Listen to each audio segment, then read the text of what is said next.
देवाला दातारा का म्हणतात त्याचं कारण आहे. देवानं उत्कृष्ट दिलं म्हणून दाता म्हणतात. काय काय दिलं देवानं? देवे दिला जेने हा जीव दिला दान. लक्षात घ्या, देवाने जीव दिला म्हणून देवाला दातारा म्हणतात. बरं केवळ जीवच दिला का?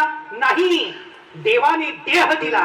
देवे दिला देह, दुसरं प्रमाण. बरं केवळ देहच दिला का? नाही, त्या देहाला इंद्रिये दिली. दिली इंद्रिय हात पाय कान. बरं केवळ इंद्रियच दिली का? नाही, त्या इंद्रियांना ज्ञान दिलं म्हणून मनुष्य देहीचे ज्ञान अधिक दान सर्वथा. मुद्दा लक्षात येतो. देवाला दातारा का म्हणायचं? कारण देवानं दिला जीव, जीव नाही दिला. त्या जीवाला देह दिला, देहच नाही दिला. त्या देहाला इंद्रिय दिली, इंद्रियच नाही दिली. तर त्या इंद्रियांना ज्ञान दिलं आणि याच ज्ञानाच्या बळावरती हा माणूस समस्त पृथ्वीवर साम्राज्य गाजवतो. म्हणून तो दातारा आहे. लक्षात घ्या, तो दातारा आहे कारण तो देतो. मग अशा दाताराकडे तुकोबारे मागतात काय? हा महत्वाचा मुद्दा आहे. तो आपण मधल्या चालीनंतर पाहू.